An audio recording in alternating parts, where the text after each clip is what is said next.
Hi guys, Logan here from Boys on Run, and I present to you the On Surfer 2.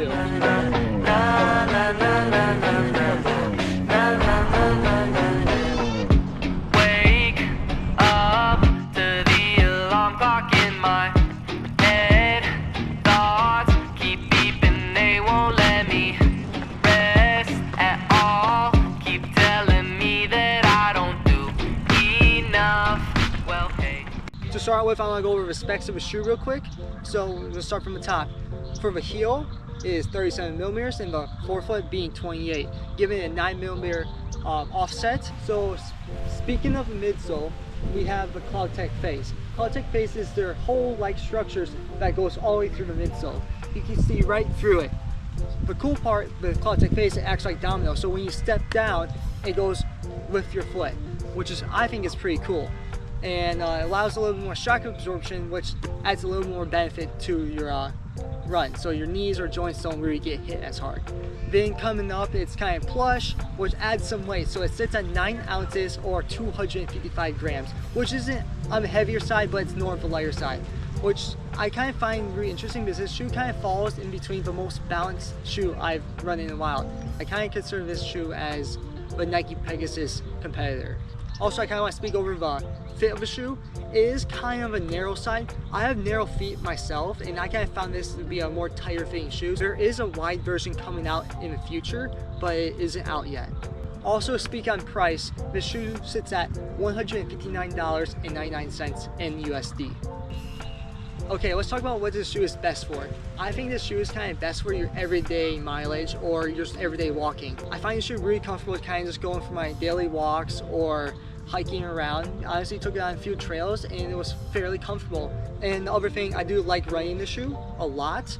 It reminds me more of the Nike Pegasus, probably like the 39 and the 40 version of the Pegasus. I think it has a lot of resemblances in of the Pegasus and feeling as well. The shoe isn't the squishiest nor the stiffest shoe I've worn, and that's what kind of gives me that feeling of the Nike Pegasus. And it's also not a lot of stack height, as now we're getting over 40 millimeters of stack height now in shoes. So I kind of like that this is under 40 millimeters, so I can pick it up and go for my daily mileage. Which, when I say daily mileage, I don't think this is a good long run shoe. I find it more comfortable between my 3 to 6 mile runs. If I start going towards 8 miles or over, it starts getting a little bit uncomfortable. It's definitely not a long run shoe. If you're looking for a long run shoe, I recommend either the On Hyper or the On Eclipse. Those are going to be your long run shoes from the On lineup. Okay, let's go over my direct opinion of the shoe. I think it's an amazing shoe. It really just gets your daily mileage done. This is an easy grab and go shoe. Some nitpicks though, because there's always cons and there's always pros, but I was going to get the cons out of the way. The tongue is too short, and when you do a heel lock, the heel lock system is kind of whack because you don't really have the right eyelets to make a heel lock, but you still can with what they give you, and it's a little wonky in my opinion. And on top of that, I think laces are perfect length finally. Either too short or too long. This is finally the right length of lace. But on the other note, the tongue's too short, so it's a little wonky trying to tie it because your lace sometimes goes under the tongue and it gets a little annoying to tie these shoes. But to talk about some pros though, it's nice and plush, but it's not too plush where it weighs your foot down or your feet overheat. I think it's just a good mixture of plush and light. Like my heel collar is nice and plush, but then like my forefoot is nice and breathable, so it's just a good balanced shoe. And other note I should probably add in this video is that this shoe is a neutral shoe, not a stability shoe.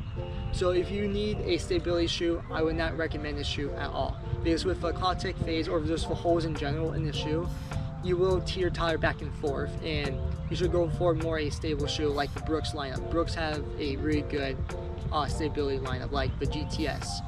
Also, I would do a quick versus between the On Surfer 1 and the On Surfer 2, but as you can see, I don't have the On Surfer 1 with me, so I can't really do a direct comparison to both. But I do know from experience from running on Surfer 1 that this foam is a lot more stiffer and not as squishy, which is a plus in my opinion, because The on-surfer one was just too plush, and I feel like it was just hurting my shins more, while this was able to keep structure and build a little bit more resilient. And also the upper is a little bit more plush, which gives it a little more comfortable feeling like a daily trainer should feel, while the on-surfer one felt a little bit more minimalistic.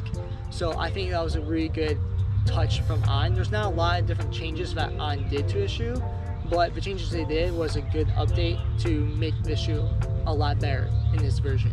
If I had to make a whole shoe rotation out of just On shoes, how would I make it? To start off, I'd probably choose this shoe as my first shoe, being a basic daily trainer. So this would be like your grab and go shoe, log tons of miles and not worry about it, just kick around, run the mill shoe. Then for your long run shoe, I'll probably go for the On Monster Hyper or the On Eclipse. Those shoes would be great for your longer runs.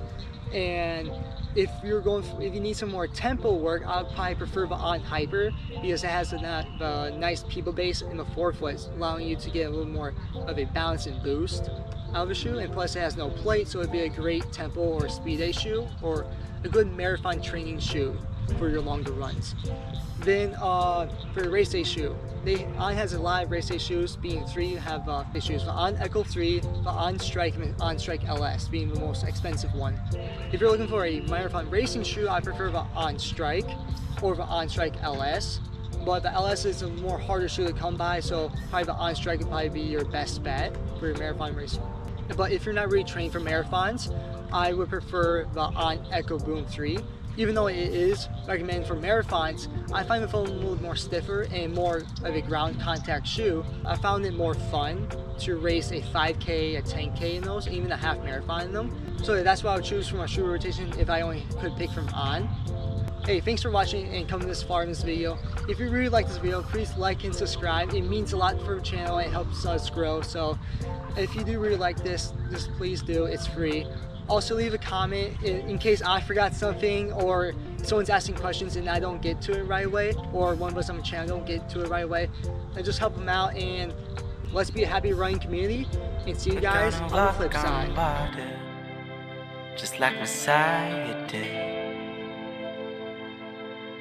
Brother, keep me up, keep my eyes on yours.